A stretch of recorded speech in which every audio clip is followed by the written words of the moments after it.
Welcome back, warriors, to the battlefield of the mind. This is Rick, and I'm here with Victoria Norton from the UK. And please, we're going to get into a definition game in a second here because we were just talking and I was enjoying it.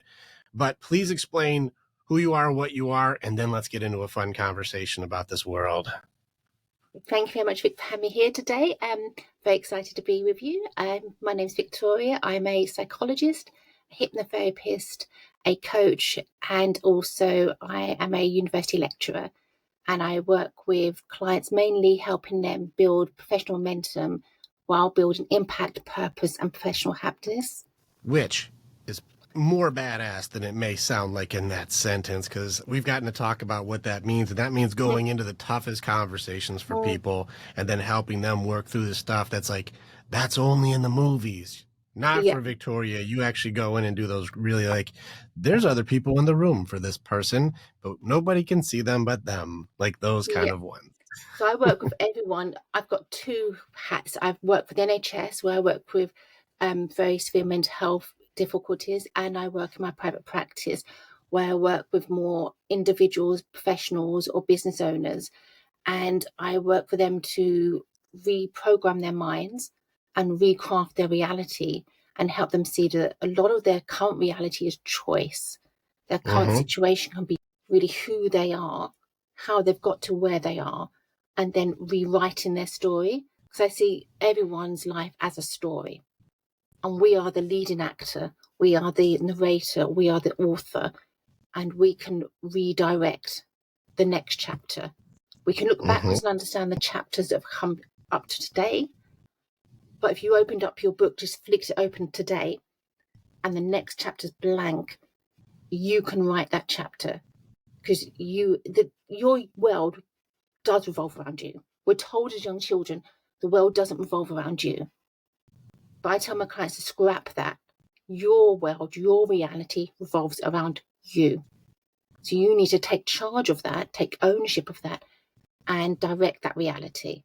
Now, that's very different to being kind of self-centered and selfish. You can be very kind and outward and compassionate, but you are the center of that reality.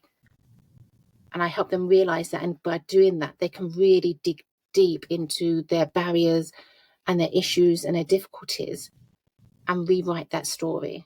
And it's quite fun to do because it's like having a blank piece of paper in front of you. Now, you can't say, I'm going to close my eyes and magically I've got a 6-bedroom house with a swimming pool and a Mercedes outside. You can't do that? Unfortunately not. I figured I would. I thought I could just manifest. What you can do is say, this is my current situation and this is how I'm going to perceive it, and I'm going to change it rather than dwell in it, be overwhelmed or sink in that situation.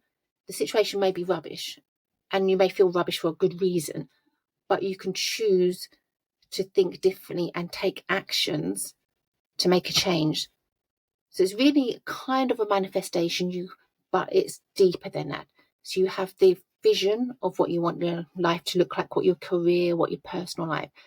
Then you have I work on the subconscious level to write a new story. And then you have the action. And the action is the really important part, because you can wish for something all you like, but if you don't have the action, it's not going to happen. If you have all action but no vision, it's not going to happen. And what I do differently, I go to the subconscious mind and reprogram it at that level. I like it. This warrior talk, you're speaking my language now. I like that. All right, I do the same. I do a similar thing. Yeah, you do. I see you, warrior. All right, so I do a similar thing. I like that you talk about your story in your chapter. Now, there's a lot of things that people make mistakes when they're writing their story because they use the past to forecast the future. Well, that happened in chapter 3, which means the next chapter is going to be like chapter 3. It's like, well, hold on. We were meant to learn from chapter 3 to not have chapter 3 repeat. So don't create a self-fulfilling prophecy. And so I actually do a training called The Hero's Journey. The same thing is you're the hero of your story. But I go off of the Joseph Campbell book, Hero with 1,000 Faces. And I go through like the stages of how stories play for like all heroic stories. It doesn't matter if it's Thor or Luke Skywalker. It's the same thing, you know, like there's going to be a evolution to the story. And I'm like, where are you in your hero's journey? Because you're the hero of your story. Are you in the mundane, every day's the same, no change and never did anything different, no protagonist, no antagonist, just you just are? Is that the phase you're in? Because that's how all the hero stories start until they decide to do something different. And then everything goes off into another path. You see that you can write that story. I love that you're doing that, because I have found the same path has been very impactful for being able to help rewire the choices with our belief systems. And I find that one of the biggest root causes, the biggest issues that most people have, is a lack of sense of direction and purpose. We're all seeking to feel like we matter, like we're significant, right? Have purpose. Now, of course, if it's your story, of course you matter, of course you're significant. You write in the purpose. And the purpose may not be world changing, or we may not think it's world changing, but it is.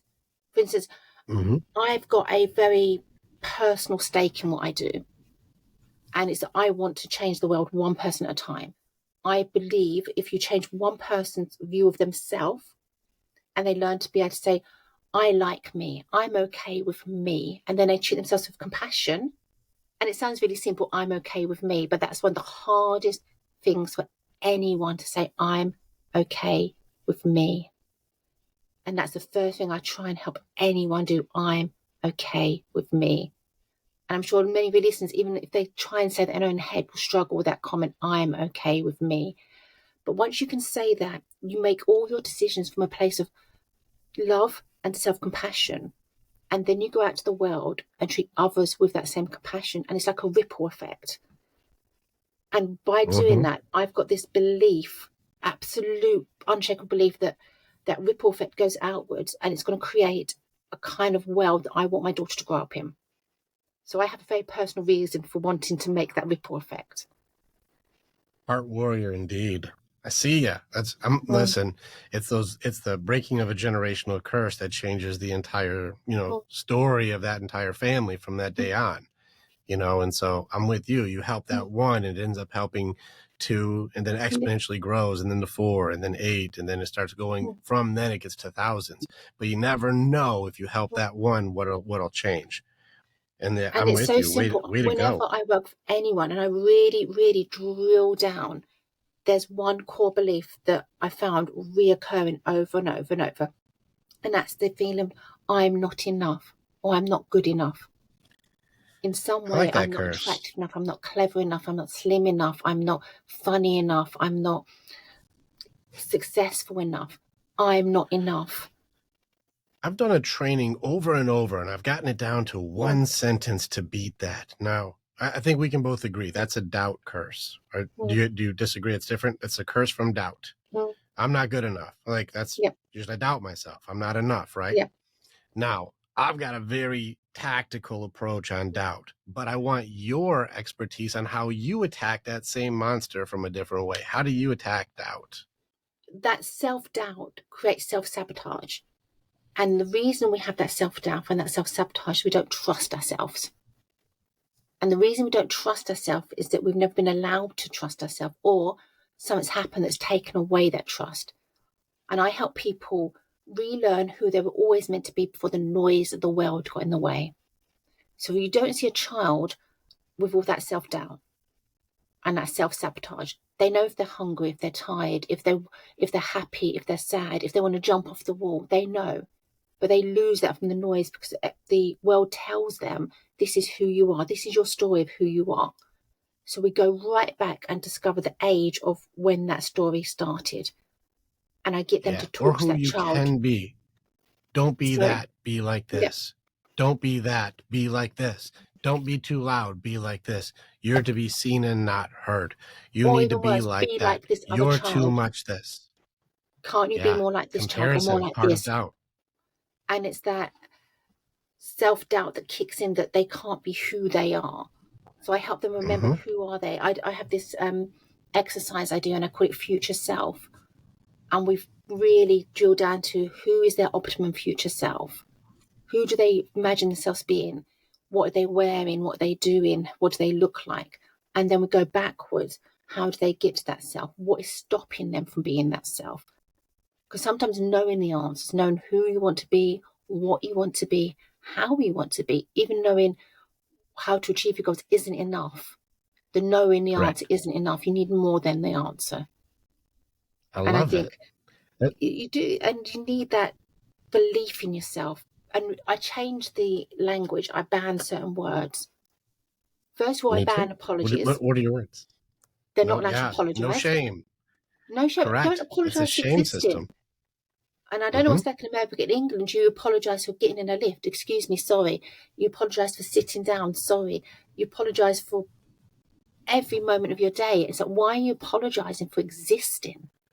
What, instead of Yeah. Is saying, this a common thing culturally? Is that normal? Because like I see people who do apologize often, but it is like, is that more common for like everybody? I watch the shows, and there does seem to be a high level of apologies there's a for the high level UK. I'm in apology, and America. people with low self-worth have even more of a high level. And I teach Mm-hmm. people, instead of saying, sorry, I'm late, say, thank you for waiting for me. So you're acknowledging the other person's compassion or kindness and what they've done for you without apologizing. If you were purposely late, if you were sitting at home going, I can't be bothered to leave you, I'm just going to leave them waiting, then by all means apologize. But if your train was late, if it was outside of your hands, thank them rather than apologize. And it Yep. switches something in the brain. And when you change your language, saying, I feel I can't do this, or I'm too anxious, you switch it to I can statement. I am, I can, I have. And I just make them, literally throughout the whole session, I stop them almost every other word and make them change the words they're using. Because the language we use is so, so powerful. Mm-hmm. Power of words. I like that. Mm. Don't apologize. Appreciate. Yeah. Yeah. Appreciate Instead that of saying like, I'm person. sorry, Mm. thank you for waiting. Yeah. Yeah, it's pretty helpful. And yeah, these are tools and principles that I very much agree with, because we use the same tools, and it's good to see, like, I like when you see different experts of different fields going, we found the same principles seem Yeah. to apply. Like, and we've come from two different angles and the answer was the same for us. And how do you apply that? And like, I do it this way. And I'm like, I do Yeah. it this way, but we are both correct, just different warriors doing different warrior Exactly. types. I like it. A different way of coming. And the reason a lot of people have trouble is not their fault. So there's a much focus on blame and shame. You're procrastinating, or you're not got any motivation, or you make goals and you never seem to follow through. And it's not actually their fault. We've not been taught how to follow through. And the brain is actually designed to keep you safe. Now, it's not just physically safe, your body, it's your mind, keep you safe from shame, from embarrassment, keep you safe from Coping mechanisms rejection. are there when we were young. I got a question for you. I'm going to Mm-hmm. challenge a little bit, because warriors challenge each other to grow. All right. So the idea of it's not your fault, I kind of go the other way, because if I have a belief system that everything is a choice, what happened when we were young that may have created a coping mechanism for control because I had no control? I'm with you. I built makeshift armor. It may be fight, flight, freeze, fawn, whatever system for that grief that I had no control over. It was there, and I built it when I was 8 years old, but I still use that Yeah. armor. Doesn't fit right, and there's a bunch of gaps in it, but I use it. I'm with you as far as that was there. Mm-hmm. But at a certain point, I started making choices on my own. Now, was it from a belief system that was corrupted when I was 7 or 10 or 13? Maybe. But I'm still making choices. And so with awareness and with training, at some point, it is my fault. But that's What do what you you said, think? that's really important there, with awareness and training. Before the awareness, before the training, and you just have the outcome. So your brain is keeping you safe from the fear, the rejection, the pain, and you have to learn to override your brain and take the risk, because it's been scientifically proven our brains focus more on loss than gain. So the risk Mm-hmm. of loss, or the risk of shame or pain, is far more of a focus for our brain than the potential gain. So you have to make the choice to build the awareness and the training. So that's where the So choice comes in. That's a tough choice, though, if I don't know how to make a decision that I don't know exists. Exactly. So And then if we gotta get you, into, like, well, that I need help. exactly, you need that guidance, that support, that accountability of saying, but it's still a choice to say, put your hands up and go, okay, if I keep doing what I've been doing, I'll keep getting what I've been getting. I need something to change. That's your choice, putting your hand up and go, I need something to be different. And I know that I'm not getting there on my own. I need some help or support here. That's where the initial choice lies. Mhm. Now, I got a fun one for you. I'm gonna have you jump into my sphere a little bit. I work with men. Men is my main thing. There's a lot of women's groups. I built a men's like transformation. We go in and do the hard work. So it's not like information group, buy my videos, buy my bullshit. We go in together and fight demons. We go and break curses. We do tough things. Now, when it comes to men, let's just call it what it is. It's like herding cats. You've got cats. You go, come here. They're like, not listening to you. It's like herding cats. Guys actually don't seek advice or don't take advice until crisis. Yeah. Until what they're doing happens to just, I got no other answers and it's all going wrong.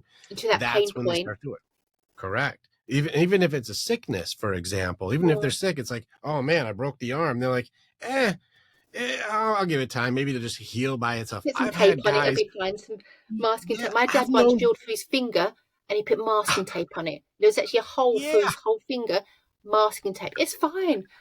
This is what we do. If we go to make a doctor's appointment, that's because we know we're about an hour from dying.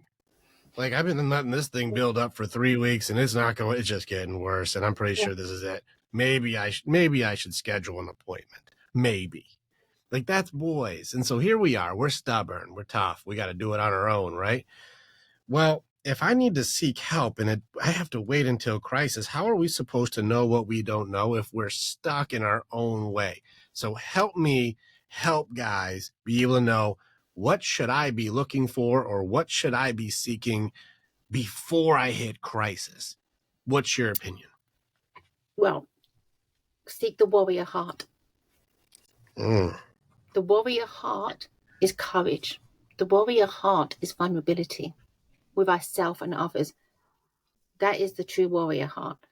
It's not being We jumped ahead closed and really tough far. and hard. It's harder to be vulnerable. Yeah, so here you are. You're jumping to the answer now. I know working with boys, especially me as a type 8 Enneagram, the challenger, the most aggressive, vulnerability is weakness. Vulnerability is stupid. And whenever I show vulnerability, I'm taken advantage of. I'm treated like shit. I'm not. Vulnerability is dumb. Crying, what am I going to cry for? You're just going to leave me if I cry. And being weak, tell me why weakness is a benefit, please. People don't understand this is a high level growth. And it's self-fulfilling. So you don't allow the new information in that disproves that theory. So you've got that internal theory, that internal story, but to disprove it, you've got to take that risk that allows different outcomes that disproves it. So you've got to allow yourself to be weak to prove that being weak is safe. But you can't be weak without knowing it's safe. So it's a chicken and egg story, isn't it? That's so difficult. And that's why mental health among men is so critical, and there's more suicide, especially among young men. And at work, I work with a lot of professionals and people starting their own business, and 60 to 90% of doctor's appointments are booked for stress. And 89% of people say at some point in their life they suffer professional anxiety and depression, because in the workplace you can't show it. You can't say I need a do day because I'm feeling a bit stressed or anxious. I'm feeling a bit worried or overwhelmed. So it's changing the language of stress, anxiety, and overwhelm, because some people will see those words as weakness. But by stepping back and having that self-care, whatever it may look like, you become stronger. So if you use the analogy that everyone knows about on an aeroplane, you have to take the gas and air first before you can help others. So as a man, you have to look after yourself first before you can look after others. So if you're wanting to really lean into the weak theory, if you don't want to be weak and not to be strong, you have to be strong for yourself first to be strong for others, and to be strong for yourself is having the warrior heart. The warrior heart has courage, which means being vulnerable with yourself and others and seeking support when you need it. Yes, I do definitely want to get into this. There's a couple of things that you're talking about where we're going to go hard on this group of stuff. There's a thing I want to do first, and then I want to jump back into all of these topics, like the categorization, vulnerability, courage, suicide, stress, outlets, anxiety, depression. And then I definitely, just so you can have this and you're ready, is I want to attack judgments together. Like, I want to get into that one pretty hard because I think it's a core piece for society dying. So first, let's talk about what we were talking about at the very beginning before this call started going. There's a few different circles that people can seek, like, how do I find this place where I can work on these things? How do I find this place? And there's clinical, there's counseling, and there's school of hard knocks. And I kind of want your definition of each of these so people can kind of get an idea of, like, what is it that I'm looking for? So if I don't wait until crisis, but I can go to a place that makes sense for what I need. What's the difference from clinical, counseling, or hard knocks? Please give me, like, or even just certified and kicked ass. Like, I want to hear your opinion. To make it even more confusing, you've also got hypnotherapy, you've also got manifestation, visualization, all these different things that people are being hit with at the moment, of different avenues of what they can do for help and support. And I think what's really important to understand is individualistic, whatever works for that person. There's no judgment. No one, it's been proven, no one therapeutic approach is more effective than the other. I know that's quite a bold statement for me to say, but it's true, because it's what you believe will works. All right, so let's challenge what's out in the world. Okay, what's clinical, what's counseling, what's hard knocks? What's your opinion? What are those? So the kind of baseline clinical is more medical model, and in the UK that's more NHS based, although that's changing quite a lot. What the medical model is becoming much more holistic. Counseling it's because I work in the NHS as a counseling psychologist, and it's becoming much more holistic, the approach. That's interesting, because it's been going the other way, where it goes in symptoms and medication for a long time. Yeah, so it used to be starting to go holistic? Much more. It used to be much more pathological. This is your illness. This is the treatment. So A meets B, that's what we do. And there's a move away from being really diagnostic and seeing the person as a whole person with their individual needs and putting them down a treatment pathway that's right for them. So there's much more of a move for them. That's refreshing, because maybe it's your UK is maybe ahead of us, and trend wise they could be. Like in America, it's a lot more symptom diagnosis pills. And that's the clinical side has gone a lot more that direction. Can I just ask which part is becoming more holistic, just so I can be like clear? Because when I work in psychology and psychotherapy, so that, and I work in a multidisciplinary team, so it's all of it from my perspective.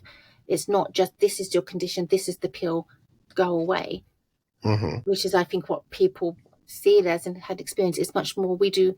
There's EMDR, there's art therapy. There in my team alone. I'm a counseling psychologist. There's much more so different long game perspectives coming in. Okay, they're doing longer game now. Not just here's your diagnosis, take this medication. Yeah. You're actually going to do the work to train them on all new skills, and it may take months and months to do. Yep, I have some of the areas 18 months. So there's much more scope. So it's widening. Part of that is part of the integration of counseling psychology. I'm a counseling psychology, and the perspective is changing a lot.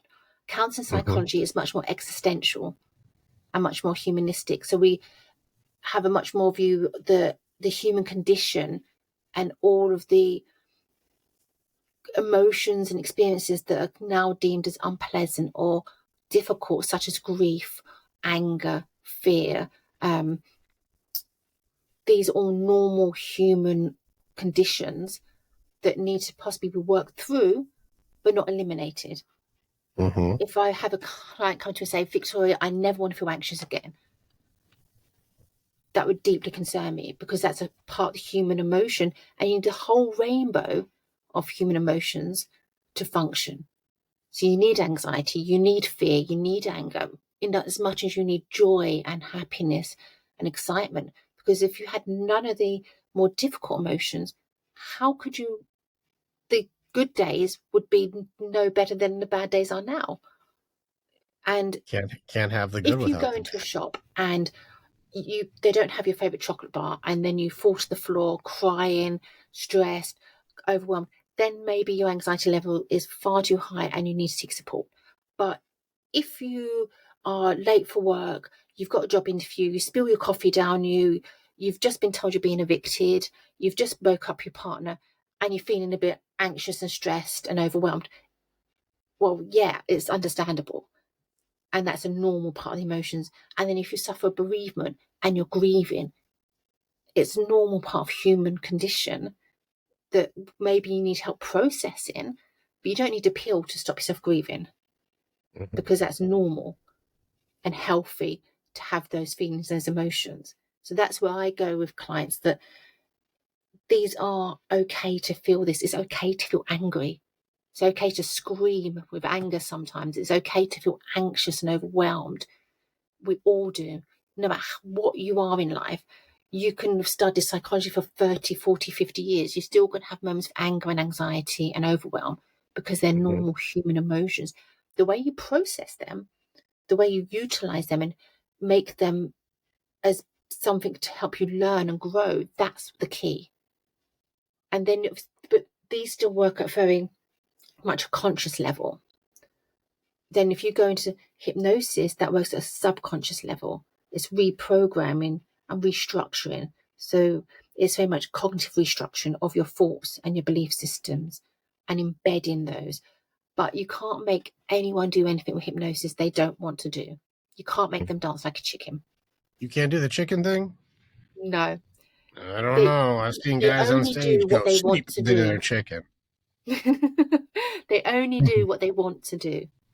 So you suggest, you will feel more confident, you will feel more at ease, you'll have a greater clarity of mind, but they have to want to follow that through. You'll have better communication skills, you'll be able to speak more clearly in your meeting next week. But they Mhm. have to want to follow what you're saying. It's willingness, and this is But the one piece that I've noticed with, like, even when I talked, I'm going to throw a shout out to Dr. Anthony Dahlman Jones. He's written multiple books, and him and I would talk with each other often. And he said it's the most important thing, even if you're doing hypnotherapy, if they don't want it, you can't help somebody with the value of their problems supersede the value of their solutions. no type of therapy or coaching will Mm-hmm. work if the person doesn't want it. If they sit and go, nope, I'm not doing it, it's not going to work. They have to Mm-hmm. be a willing participant. They have to be the driver. It's their life. So they have Mm-hmm. to want to change it. We're I there to like it. support them, but it's their life. If they don't want to change that, then why would we even be trying to force it on them? That's not our role. Mm-hmm. We're not here to direct or tell anyone how to live. We're here to be a guide or conduit for their own desires. So with hypnotherapy, it's very much their choice of what they want. And the way it works, there's different brain states. So with hypnotherapy, you take them to the theta brain state, which is if you imagine as you're going to sleep and as you're waking up, you're kind of that groggy brain state where someone might ask you something and you go, yes. And then you go, oh, what did I just agree to? You're not quite with it. And the way it works is that bypasses the barriers and the blocks and the I'm not doing this, this is going to be weak, I'm going to just hold this wall up, because that wall's not there, because in that kind of brain state. So you go straight in to the reprogramming, and that's how That's that awesome. And works. in the theta state, like, maybe I don't want to mix up with like data or delta or some of the other states. Theta is one of like the main, like, make it happen states. Is that one of the bigger ones where, like, it's where, like, your manifestation starts to become a reality, because in this part of your belief system, Well, it starts to go like, this is a belief I believe is absolute, and then we create a self-fulfilling prophecy. That's the state, right? yeah, because it's buried so deep. With manifestation, it tends to be affirmations at a conscious level, whereas Mm. hypnosis takes it deeper. and then you have the action. So the way my program works, I have the psychology to understand the roots and the cause of the issues and the current difficulties. I use hypnotherapy to go to the subconscious mind to reprogram the new ways that the person wants to think. And then we have coaching for the accountable action. And together they work really, really well. Because the coaching part is the longevity. That's like, this is the part where you have to use like the tools to know what it is. This is the one that get you to the core of your stuff. And then this is how you make it a lifestyle. That's the model you have, right? Yeah, because I don't want to help people just say they've got a current goal, they want to get a new job. I don't want to coach them to get a new job. I want to coach them to change the way they think and feel about themselves, the way they put themselves out in the world, and the way others perceive them, so that they don't need me anymore. They get their new job. Then something else happens and they can actually coach themselves through it. They can change their way they're viewing that new problem or situation.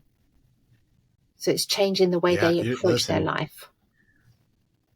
You're talking warrior talk, but I've talked to a lot of people who you see out in the field, especially the counseling or therapy world right now, where it's a lot more talking than training. And you're talking about training, which is a funny way to play with those words. So it's a mixture, because I use the psychology, hypnotherapy, and the coaching. It is much more accountability and action. So I'm not delivering pure therapy, because that wouldn't be necessarily the action part and the guidance part. So it is a kind of scientifically proven methods in each of them that I incorporate together in quite a unique way. I've not seen it much elsewhere, that combination, but it does work. But my hypnotherapy training is cognitive behavioral hypnotherapy. So it's like CBT, but with hypnosis. That's awesome. Yeah, because I'm CBT is my main thing. And so that's where I operate the most. But I don't do hypnotherapy. That's not my thing. I'm going to stay in the challenge belief systems awake.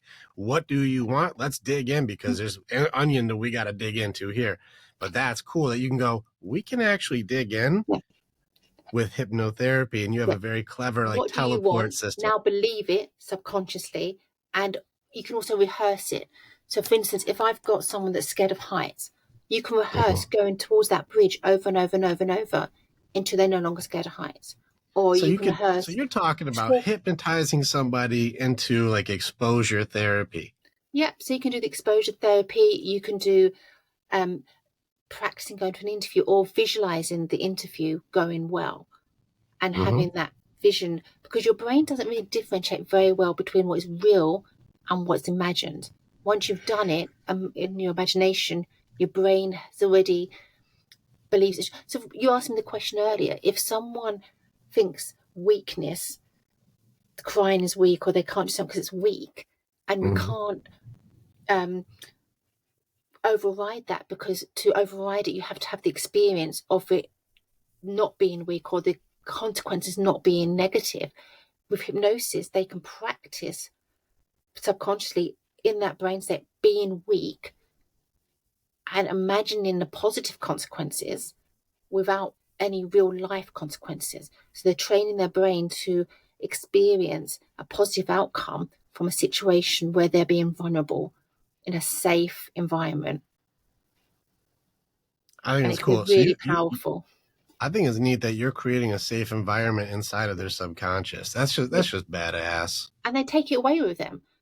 I mean, I do some really simple things that they can do in the moment, so they can quite quickly pull on them exercises and do it wherever they are and pull it back. Or I'll teach them a trigger word that they can quickly say to themselves that takes them straight back to that scenario that they did subconsciously in hypnosis. Now, is that hypnotherapy, or is that like neurolinguistics? Because I see that done a lot more in NLP, like create a different trigger and different connection. Similar. They all overlap slightly. They sure do. Working on the subconscious. So even psychotherapy, because I do psychodynamic therapy, very Freudian based as well. So they're all kind of, a lot of them have very similar approaches, but they're worded differently, or they've got different names.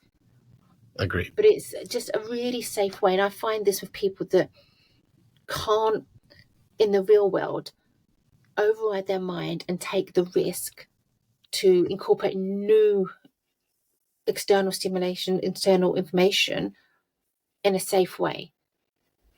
I think it's cool. You keep using safe way, Yeah. safe way, safe. And this is an interesting thing, because you're creating a safe place inside of themselves. Yeah.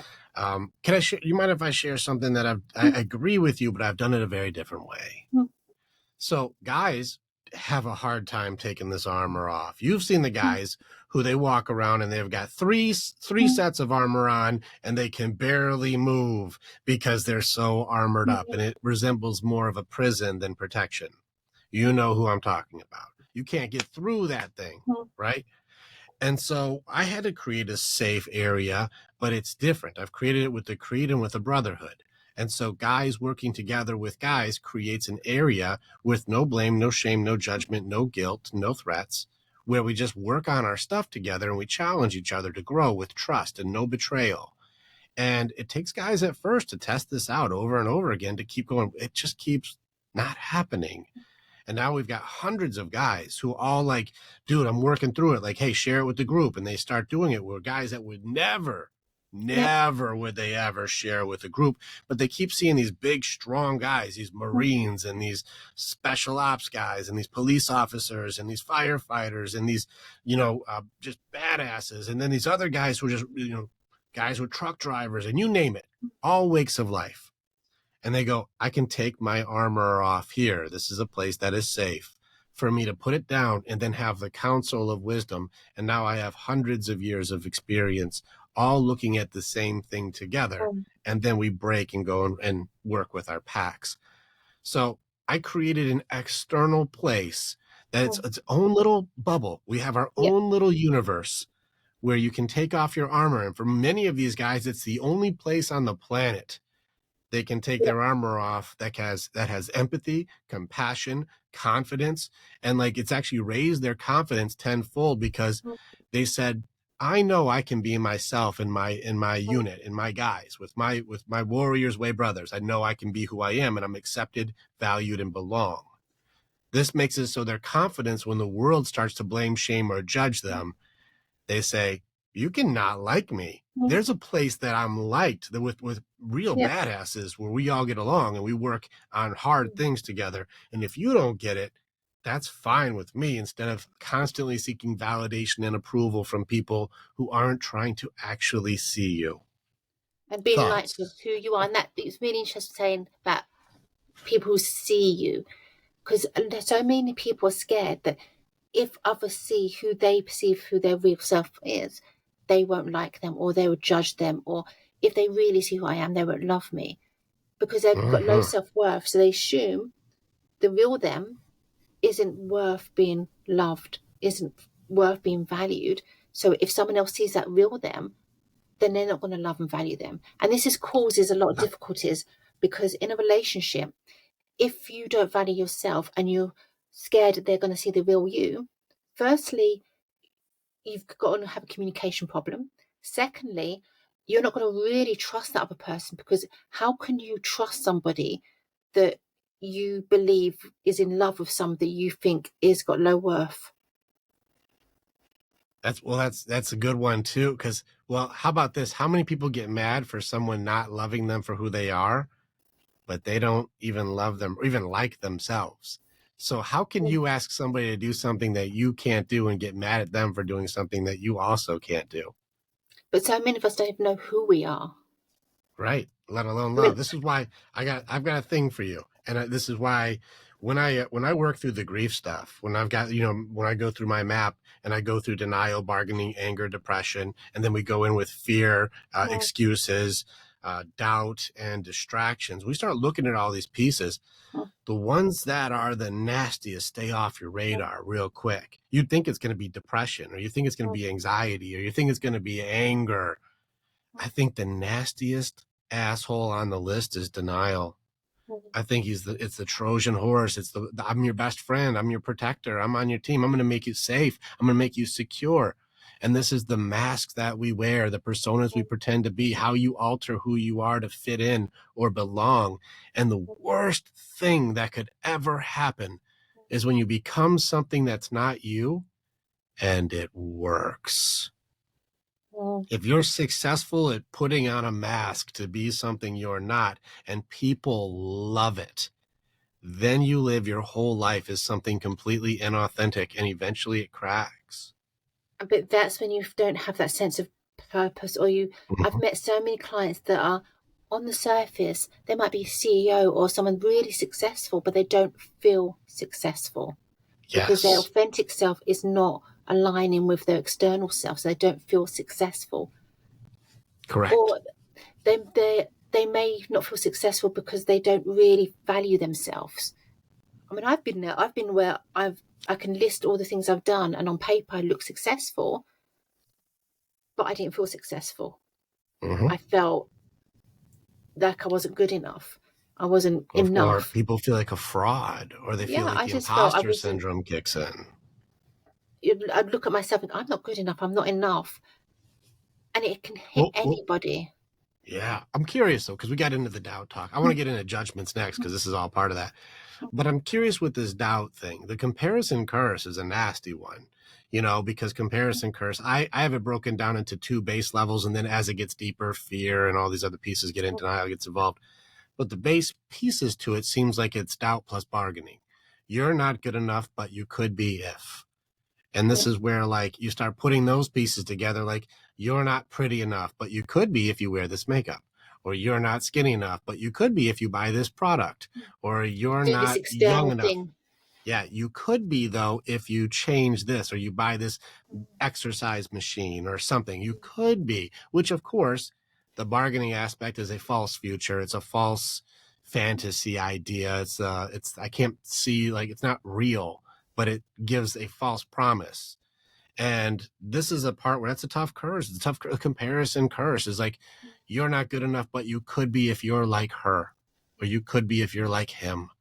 You could be if you act more like that, or if you dress like that, or if you wear makeup like that, or if you dye your hair like that, or if you have those shoes, or if you get that job, or if you have this much money, or if, or if, or if.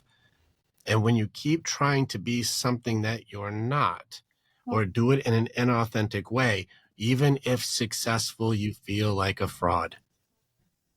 Comparison curse is nasty because It it is, feels, and it paints itself out as winning, but it's who won? Was it you or your persona? it's so difficult to know where that level is and where that comparison starts. And it's not as clear cut as other people say, you're not good enough. Mm-hmm. You need to compare. I know from my personal experience, when I wasn't feeling good enough or successful, no one was telling me, you're not successful, you're not good enough. I had to really dig deep to figure out where are these core beliefs about me coming from? Where is this Where did yours story I'm come from? telling myself about me coming from? Most And women I've noticed it's around like early teens. It's right when puberty hits is when you start getting compared to everybody else. Before that, you could be a girl. But now you're going into like, well, you don't look like her, or you're not getting the attention like her, or you're not popular like her, or you don't fit in like her. Then it starts getting into you need to start being more like someone else, and you start getting compared to you don't have the body like her, you don't look as pretty as her, you're not as funny as her, you're not as smart as her. It starts hard. I got 3 teenage girls, and boy are they under fire. I would argue actually that is the surface start. It starts Mm-hmm. much earlier. And when I say it starts early, the comparison doesn't start earlier, but our core belief about who we are starts earlier. And the resilience to go, I don't care that she's got better hair than me, or I don't care that this person's more slimmer, or this person, that ability to be able to say I'm okay with me Mm-hmm. and not be pulled into that comparison starts much earlier. And it's very hard. I was pulled into that comparison, and it's very hard not to be, but the ability not to be pulled into comparison and to view yourself and value yourself to say I'm good enough as I am, I don't care, starts earlier. Mm-hmm.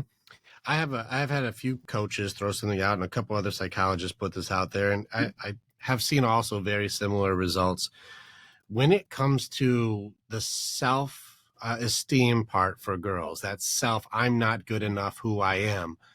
I would say a vast majority of the curses that are put on women were by another woman. And like mom said it, mom gotcha. Like you don't look good in that, or that's not pretty on you, or that's not fitting your body shape. And I've had woman after woman going, my comparison curse came from my mom's comparison curse. Now my external validations came from my dad, but my internal stuff came from mom. Thoughts on this one? And it's so complex. I think it starts even before we know what our gender is. So it starts even down to comparison. What child has different toys? What child has different things to play with at nursery? What then they're watching the adverts on TV, and it's all coming at you from such a young age. It's almost impossible to pick apart and figure out where is that a message come from. I know. I remember a teacher once said about me, she was only ever going to plod along. Now it was a throwaway comment. I think I must have been about 7, but it's still with me. Just for us Americans, what does plod along mean? Kind of like coasting, never or like really achieve much. Like kind of special? just like kind of plod along, do okay. Okay. Kind of never kind of be. I love the different lingos. So I was just curious. What does that mean? So it doesn't mean she's going to be like really bad and not do kind of a dropout, but she's not going to achieve much. She's just going to be average, normal, plod along. Average at best. You're built to be average. That's her judgment of you. And I still have an academic insecurity. Interesting. It's crazy how people can drop that shit on you, huh? One sentence makes it so like the whole identity gets shifted from a belief. The scary thing is you don't know which comments are going to stick. I once said about my daughter, she must have been about 4 or 5. She's like a little whirlwind, like literally runs around, and she ran towards her granddad, bounces off the chair, and I said, be careful, she's delicate. Just didn't think. And from that day on, she's like, no, don't, be careful, I'm delicate. Not that delicate has a positive or negative connotation, but she took that comment, incorporated it as part of her identity, and owned that comment. I've said a million other comments about different aspects of who she is and what she is, but it made me realize my comment about the way she is being in the world. And I love that she's full of beans. She is completely full of beans. She's just literally bounces off the walls. But I made a sarcastic comment about her being delicate, that she, because her mummy said it, she believed it, I'm delicate. And I have to be careful not to make it sound like being delicate or not being delicate is good or bad. But she's just to change her behavior. She became a mindset of fragility. And so on one hand, it seems like safety and security, but on the other hand, it may make her, adverse to risk and scared to try. And I don't know if I want to do that because I'm too delicate. And like, it may make her miss out on a lot of life because she tries to stay within us. And it was just a one quick thing we threw out there. And it's not something I said over and over and over. Like every other day, I'll stop you, you're delicate. It was one comment, and it just, as a psychologist, it's terrifying. I think, oh my God, that's damaging. That could damage her. I better start saving for the therapy now. But you don't know which comment is going to be picked up by a child. You don't know how it's going to be embedded and incorporated and show up later on. You want to know what's funny? That is the difficulty. Hey, tell me, here's the theory. I tell this with all my guys. I'm like, it doesn't matter how good of a parent you are, you're going to screw your kid up. Like, our job isn't to like make them not screwed up. That's not our job. No, we're screwing them up. That's definitely our job. Our job is to teach them how to train to be able to handle things, because we're going to screw it all up because one quick comment will mess up their self-esteem, and we weren't even meaning that shit. So like, I've also seen parents who did every book, had the best teachers and the best therapists and the best everything, and their kids have addiction issues to gambling and sabotage because they had things so good they feel like they don't deserve their life. How crazy. You can't win. There is no do it right. What's okay for one child could be damaging for another. Can't know how. I got 2 brothers. They're a year apart. One of them went down this madness road of drugs and abuse and alcohol and, disowning family and all kinds of this direction of like gangster life and all this shit. And his brother, 1 year, same environment, is now finishing his doctorate. He's a doctor now, and he's a heart doctor, which is funny. So are we. But he's an actual, I will cut you open and work on your heart doctor. How interesting is it's not necessarily the environment itself, because it's the same environment, but these not. two kids went totally different directions, and they're 1 year apart. But it's not the same environment. Even with twins, it's not the same environment, because say one child gets whooping cough or colic and they cry a little bit more, they get a little bit more attention for that. So the other child gets a little bit less attention. So how does that impact their development? Or one child is a little bit more focal when they fall down. Or one child is a little bit shorter than the other, so they seem a little bit more delicate. So even though that you may think they're getting the exact same treatment, you may treat them slightly differently just because of the way they are. And then they act differently because of that. And then they take different messages away from it. Then who they interact with at school will be slightly different. And then what one might like TV a bit more, or just one might think when you put the dinner down, you tend to put it down to this child before this child. How does that impact them? That child gets served first, so I'm not as valued.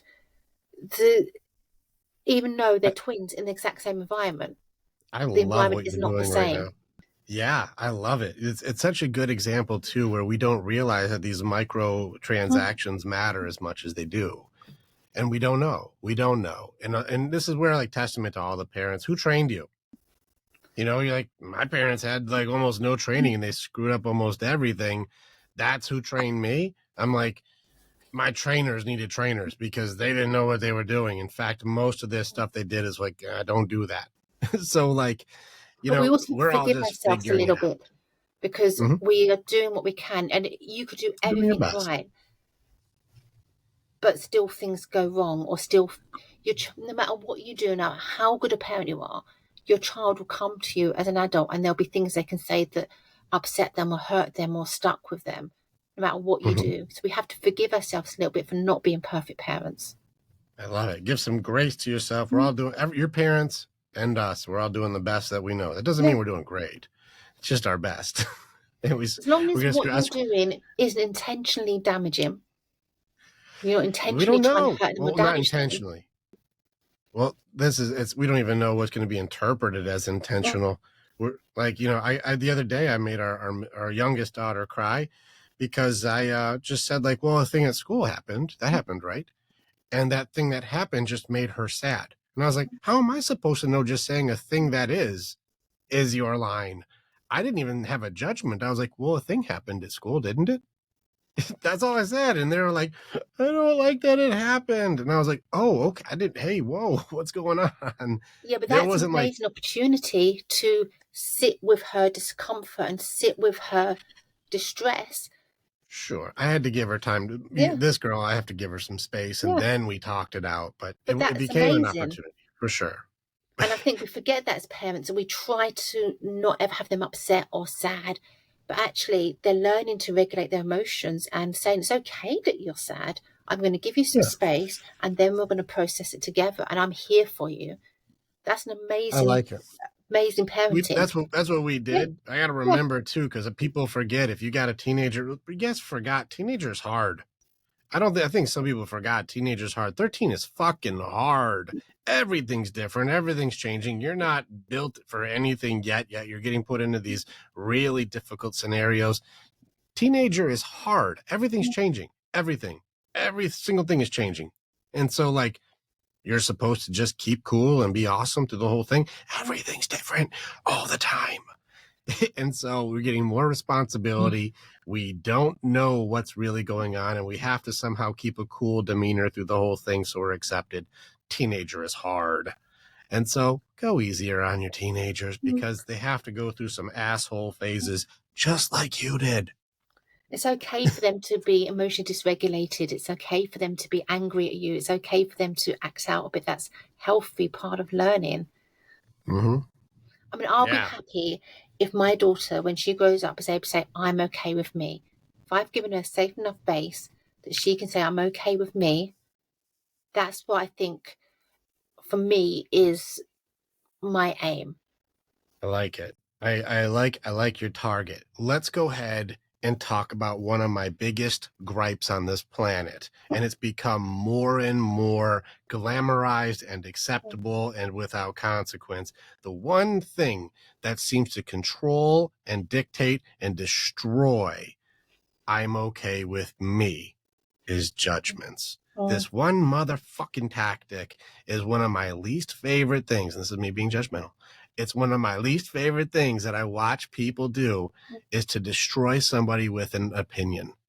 And because we're social creatures, we want to fit in. And so if I was like, Victoria, you're going to wear green on this show? I don't know about that. And you'd be like, on one hand, well, I do love this dress. I feel confident, but I do want to respect the show. And I don't want to look, inappropriate for this. And so now that one opinion, me just throwing that judgment for acceptance and approval and what I just made up a rule for what is appropriate. Now you're like, well, should I wear a black dress or should I wear a different shirt or maybe a red one? Like now you start going into a different thing just because I threw out opinion. I just threw it out there. No agreement, no conversation. I just threw out what I think is right. Without permission. And now you're like, man, Victoria, can I give you some feedback or some advice or recommendations on what you're wearing? That's asking permission. But when we give sugared judgment, as I like to call it, so, oh, you look much better in this. Have you considered wearing that instead? Because I don't think that dress will look right on the show. So it's almost a sugared judgment that's really hard to pick out. That's actually quite cutting. People do passive aggressive sugar judgment though, and that's where it's tough. Like, oh, you're gonna wear green, huh? Okay, here we go. And you're like, what's wrong with the green? I'm not thinking what's wrong with the green. Wrong with yeah, I didn't see anything's wrong with it. But you saw, I just threw that passive aggressive cadence in there, and now all of a sudden you're like, wait, is there something wrong with this? Oh, I didn't say something's wrong. I was like, oh, we're doing that choice, huh? Yeah, you're wearing green today. Oh, okay. You chose green dress. Okay. That's a little concerning, but cool. We're gonna just move forward. It's cool. And you're like, concerning? Wait, what? Why is it? Wait, what's wrong with it? And now, and this is where I've actually talked to and helped women break some curses on even their mom throwing out that one comment, that one thing where like they dressed up in something when they were like maybe early teens or mid-teens or something, and they felt they were like, I'm killing it in this thing. My favorite outfit. I looked in the mirror for 45 minutes, like, yes, yes, and yes. And then they come out and within seconds they go, oh, that does not fit your figure at all. That does not look good. You should change. Now, it may have come from a place of construction, but that one judgment of that does not fit your figure now makes them question their figure, question everything about their likes, question their their authenticity. And now my figure is bad because my favorite outfit doesn't complement my figure. And now there's something wrong with my figure. One sentence. Oh, my ability to choose figures. And I say, when I've worked with people that are single mom, single dad, and it doesn't matter whether it's from a mum or a dad or whoever the person is, a favorite teacher, a best friend, somebody that you value their opinion and you're seeking their approval. And then you reenact that seeking of approval over and over and over in your adult life.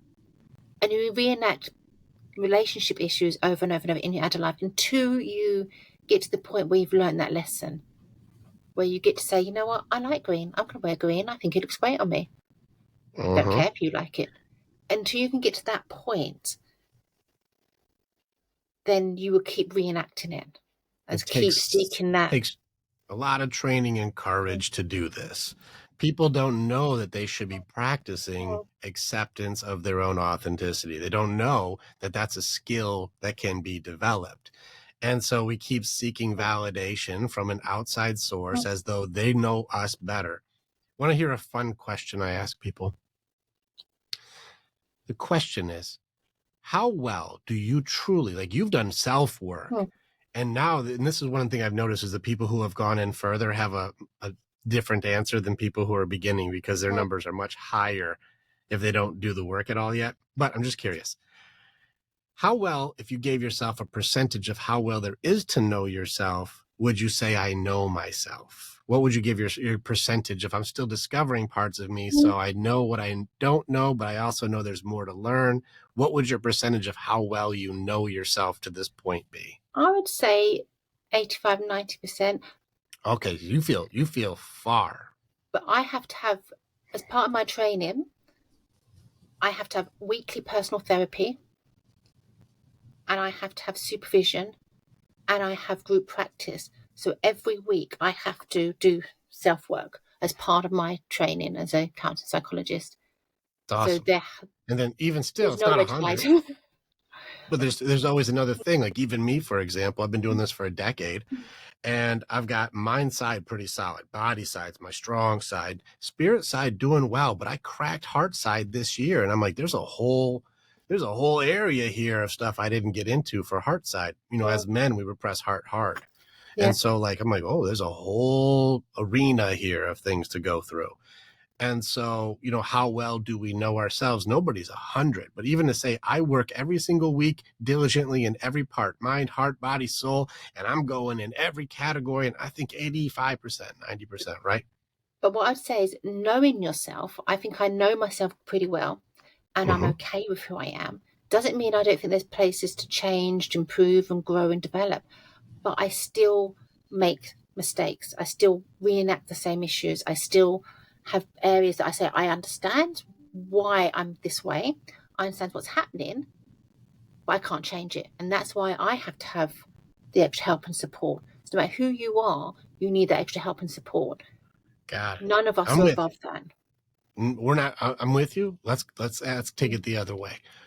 If you know yourself as well as you do, and you've had to work super hard to figure out your stuff, and even know of your flaws that even aren't even sorted out yet, how well, if you gave a percentage, would you say other people know you?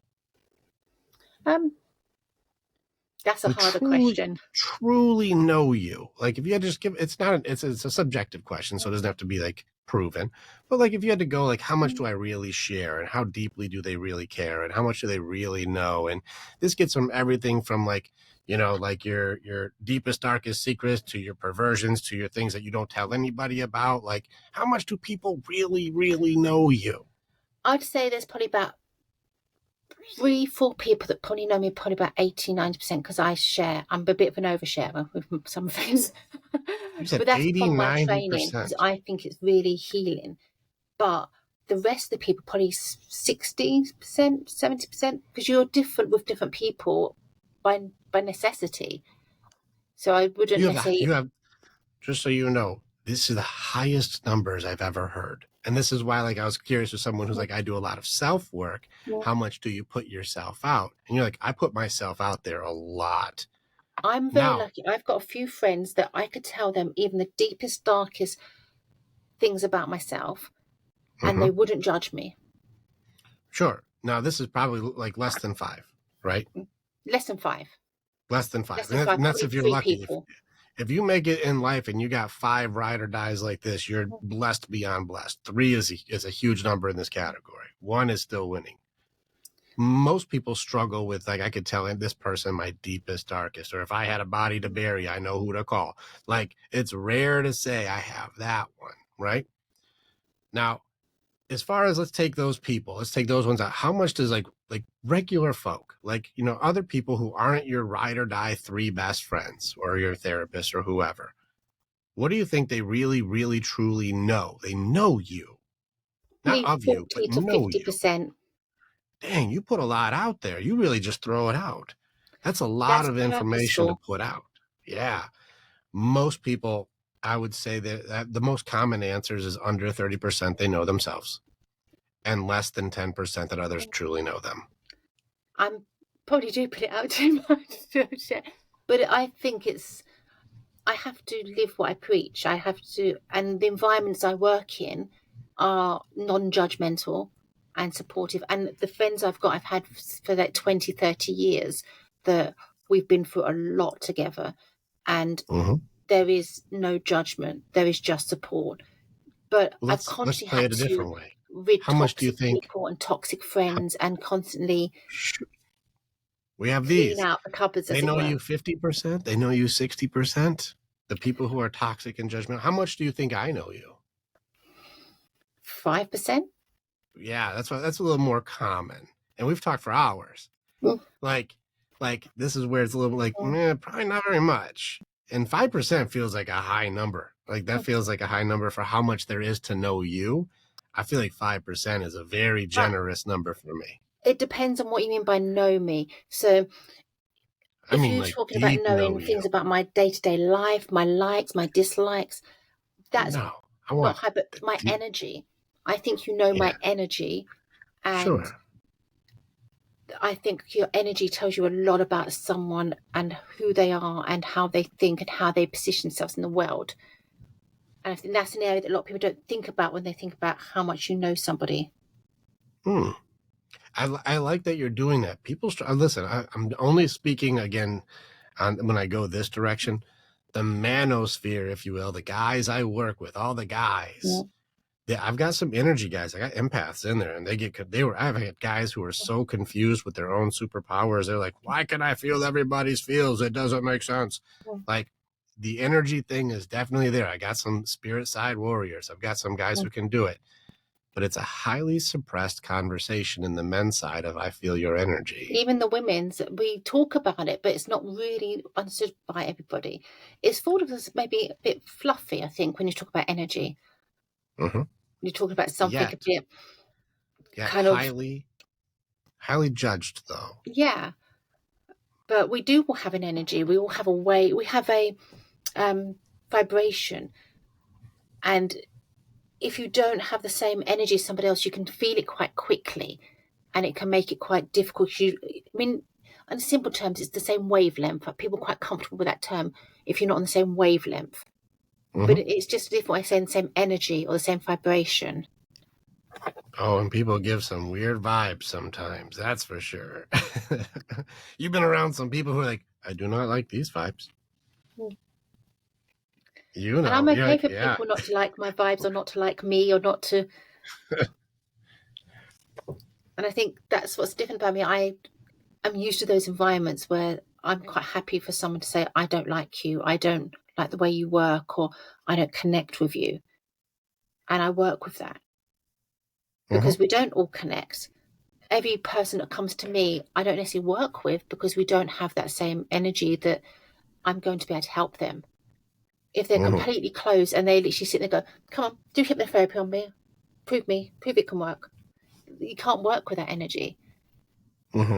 So I have to be quite upfront with those people that I think somebody else would be better suited to you because you've got a very closed energy. We can work on that closed energy before we start work, but that's going to take a good few weeks of work before we do any real work.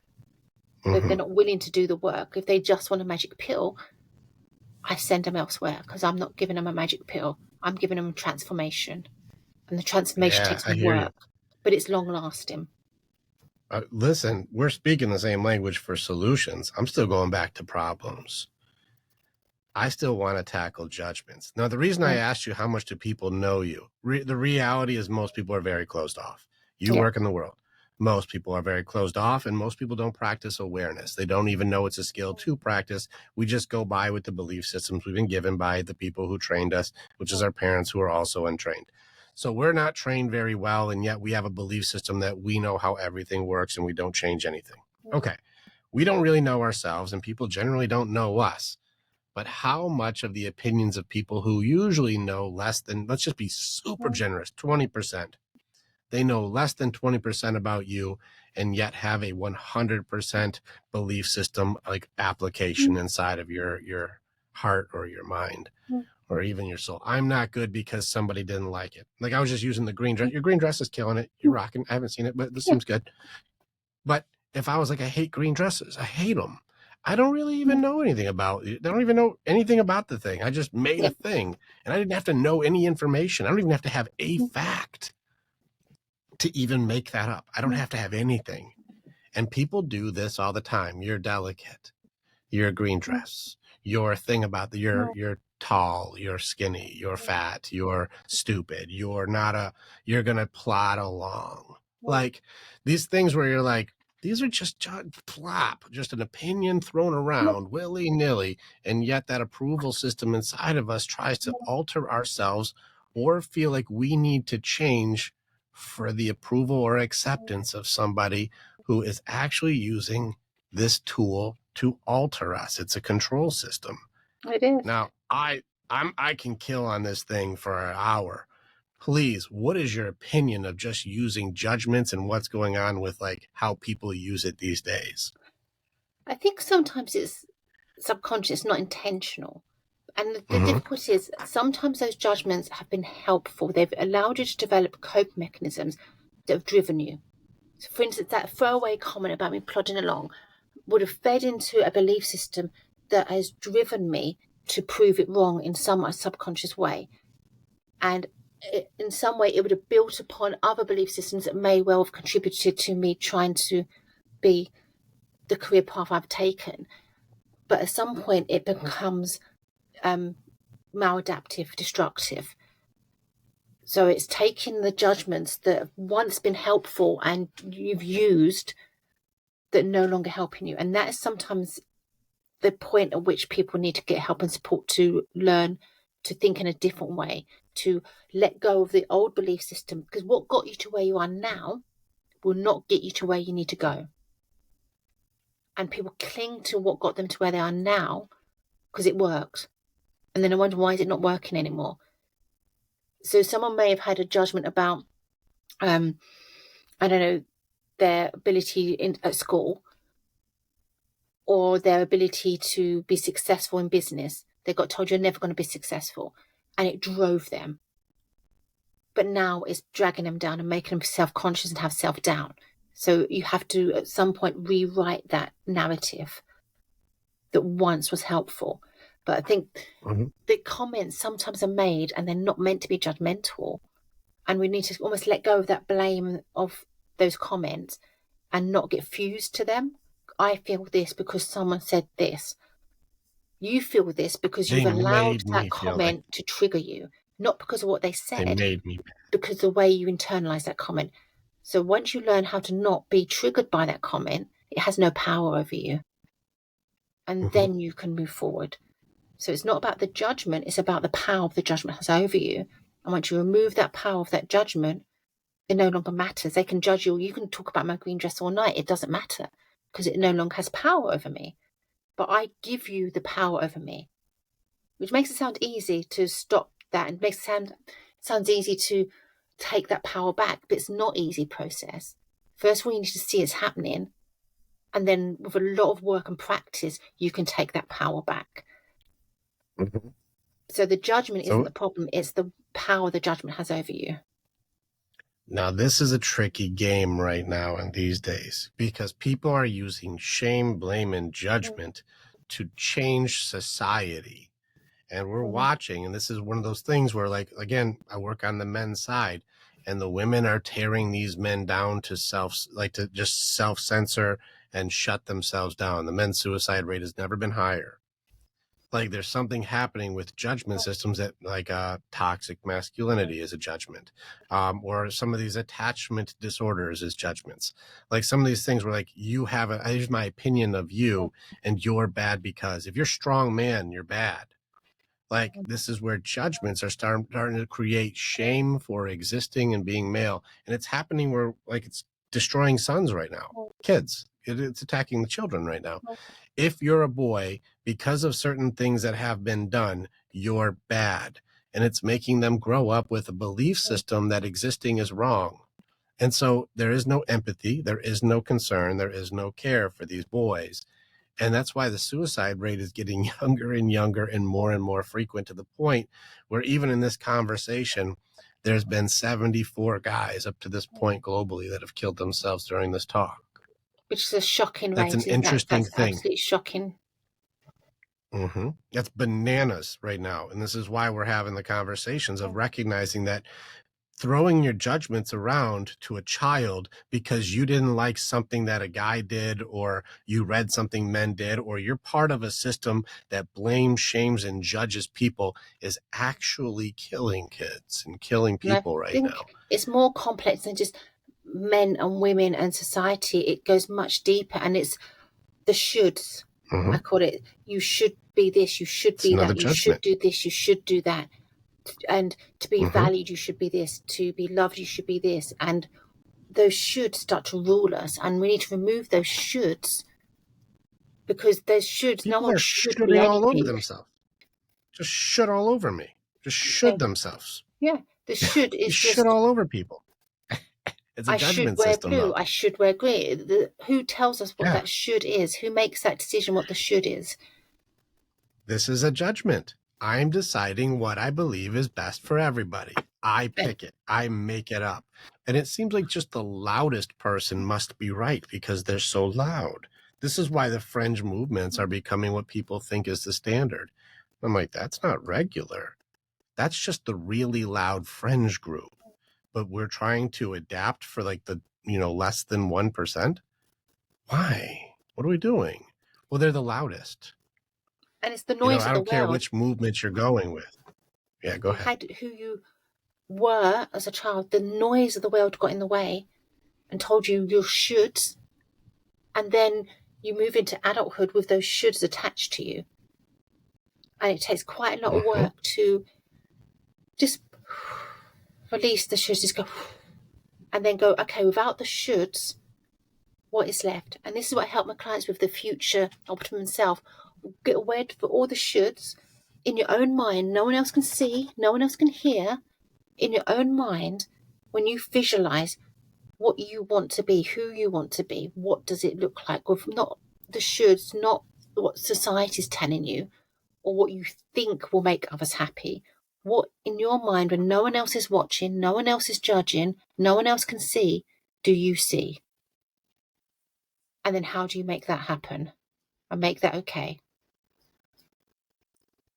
I think the core thing I'm seeing here solution-wise is going at it alone is by far the toughest and most dangerous way to do this. And this is a judgment. I'm not designed to. But doing it alone is going to be tough. We're not supposed to. We're pack animals. We are designed to run together.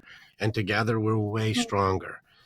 Victoria, I am with you. I appreciate the warrior stuff that you're doing. I love your system where you go psychological, you go into hypnotherapy, and then you go into real long-term coaching. I think you're going to make a difference in some lives. Absolutely. Your system seems sound, and I look forward to you just mastering of the mastery.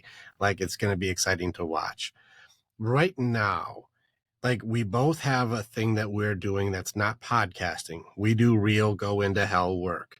How can people, if they want to be a part of your transformation program, what can we do? Where can I send them to go, you need to work with Victoria Norton? Where should they go? What should we do? I work with people in a number of ways. I work with them in group programs. I work with people on VIP one-to-ones, which is real hands-on deep dive, where I only take a few of those a year because it is really transformational, and I'm really available, almost sort of completely available to help them, support them, and it's completely whole life transformation. And then I have my group programs, and I'm also bringing out an app come November, December time that's really going to be very accessible to people to go in and just have quick, easy access to short courses and in the moment immediate help. They can email me, they can contact me for a discovery call, they can check out my Instagram or my Facebook. I'm also setting up a website. I'm not very technical, I'll put that out there. So my website's been done for me. So that's going to be done soon, because I was getting by without one because the technology scared me, I'll be honest. But they can contact me on my socials. And then what I tend to do is have a real deep dive complimentary call to really identify what the issues are, what the difficulties are, and if we can work together.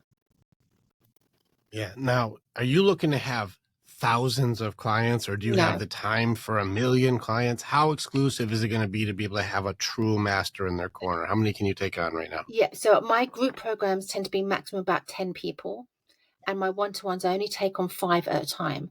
So it's very kind of one-on-one, hands-on. And even so, for instance, if someone has a meeting that they want to speak to me beforehand, I try to be available for them. So it is very deep into their issues, and there's a lot of work to be done. So the people that come on my programs have to be prepared. They're not going to be just having 30 minutes contacts a week and left to it. I expect them to be 100% in because I'm 100% in. And once they're in my world, I basically don't leave them alone till that transformation happens. Mm-hmm. This is a praise to you. We do the same thing. And I think the exclusivity is important to mention because there's a difference from information and transformation. And you see people who are just mass selling products that you can just buy them for a couple grand and never speak to the person. That's not the world we're in. Like you and I are both, we get in the trenches. And like even right now, I've built over the last few years, I can only handle a few hundred guys because we do real work. We go in hard. And it takes like 4 or 5 months of just deep tearing things apart to make sure you're truly growing in an authentic way. It's a lot of work. So we can't take millions. It's hundreds at best.